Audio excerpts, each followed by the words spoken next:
یعنی کہ واجب الوجود لذات ہی وہ ہوتا ہے جس کا وجود خود سے ہو، جو غیر کا محتاج نہ ہو، اس کا مفہوم یہ ہے.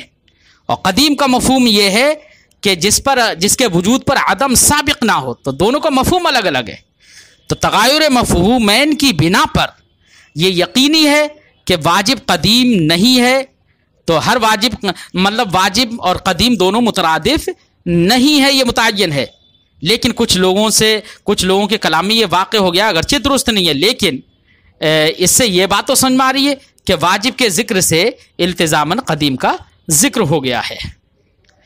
ہاں، ان کا یہ کہنا تو درست نہیں ہے کہ واجب اور قدیم مترادف ہیں، کیونکہ دونوں کے مفہوم الگ الگ ہیں. گفتگو ہمارے علماء کی اس سلسلے میں ہے. مترادف تو ہمارے محققین علماء نے نہیں کہا ہے کہ واجب اور قدیم مترادف ہیں. گفتگو علماء نے اس سلسلے میں کی ہے کیا بحسب صدق تساوی ہے یا نہیں ہے. تو کچھ لوگ اس بات کی طرف چلے گئے کہ واجب اور قدیم کے مابین تساوی بحسب صدق ہے، اور کچھ لوگ اس بات کی طرف چلے گئے کہ واجب اور قدیم کے درمیان عموم خصوص مطلق کی نسبت ہے. یہ قول ہیں. بہرحال جو لوگ یہ کہتے ہیں کہ واجب اور قدیم کے مابین عموم خصوص مطلق کی نسبت ہے، وہ یہ کہتے ہیں کہ قدیم عام ہے واجب سے. قدیم عام ہے واجب سے، کیونکہ قدیم کا صدق اللہ کی ذات پر بھی ہوتا ہے اور اس کی صفات پر بھی ہوتا ہے. اس کے برخلاف واجب کا صدق صرف ذات باری تعالیٰ پر ہوتا ہے، اس کی صفات پر نہیں ہوتا ہے. بات سمجھ میں آئی؟ تو کچھ لوگوں نے عموم خصوص مطلق کی نسبت کا قول کیا، جس کو صاحب شرح نے اپنے ان لفظوں میں بیان کیا، فَإِنَّ بَعْضَهُمْ عَلَىٰ أَنَّ الْقَدِيمَ أَعَمُّ مِنَ الْوَاجِبِ، کیونکہ بعض علماء اس بات پر ہیں کہ قدیم یہ واجب سے اعم ہے. کیوں؟ لِصِدْقِهِ عَلَىٰ صِفَاتِ الْوَاجِب، کیونکہ قدیم کا صدق صفات واجب پر ہوتا ہے، برخلاف واجب کے واجب کا صدق صفات واجب پر نہیں ہوتا ہے. اس لیے کہ اگر صفات پر واجب کا بھی صدق ہوتا تو ایسی صورت میں وہ توحید کے منافی ہو جاتا، واجب کا ہی ہوتے، تعدد وجبہ ہو جاتا. فَإِنَّهُ لَا يَصْدُقُ عَلَيْهَا، تو واجب کا صدق صفات پر نہیں ہوتا ہے. اب ان لوگوں سے یہ کہا جائے کہ جیسے تعدد وجبہ سے بچنے کے لیے آپ نے یہ کہہ دیا کہ واجب کا صدق صفات پر نہیں ہوتا، تو واجب قدیم کا صدق ذات پر بھی ہو رہا ہے، صفات پر بھی ہو رہا ہے، تو تعدد وجبہ چلیے نہیں، تعدد وجبہ سے بچنے کے لیے آپ نے واجب کا صدق صفات پر نہیں مانا، لیکن تعدد قدماء تو لازم آ گیا. ان پر یہ اعتراض ہو سکتا ہے. تو صاحب شرح اس کا جواب دیتے ہیں، یا ان لوگوں کی طرف سے کہ ان لوگوں نے یہ جواب دے دیا ہے کہ ہاں تعدد قدماء تو لازم آ رہا ہے، لیکن یہ تعدد قدماء محل نہیں ہے. کیوں؟ اس لیے کہ تعدد قدماء ذات اور صفات کے درمیان ہو رہا ہے، کہ ذات اور اس کی صفات یہ قدیم ہو رہی ہیں، اور صفات قدیمہ کے تعدد میں کوئی استحالہ نہیں ہے. فرماتے ہیں وَلَا اسْتِحَالَةَ فِي تَعَدُّدِ الصِّفَاتِ الْقَدِيمَةِ، تعدد قدمہ ضرور ہے لیکن صفات قدیمہ کے تعدد میں کوئی استحالہ نہیں ہے. استحالہ کس میں ہے؟ وَإِنَّمَا الْمُسْتَحِيلُ تَعَدُّدُ الذَّوَاتِ الْقَدِيمَةِ، محال تو ذوات قدیمہ کا تعدد ہے، اور ذوات قدیمہ کا تعدد لازم نہیں آ رہا ہے بلکہ صفات کا تعدد لازم آ رہا ہے. ذات قدیمہ تو صرف ایک ہی ہے. بات سمجھ میں آئی بچوں؟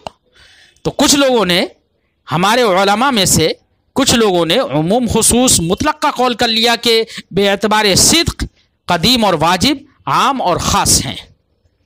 قدیم عام ہے اور واجب خاص ہے.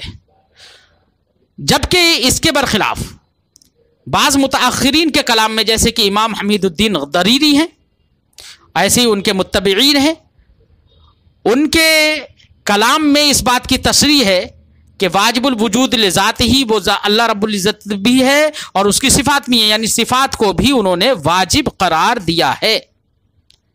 جب صفات کو واجب قرار دیا تو اب ایسی صورت میں ان کا استدلال کیا ہوا کہ انہوں نے صفات کو واجب کیوں قرار دے دیا؟ تو انہوں نے استدلال بھی کیا ہے.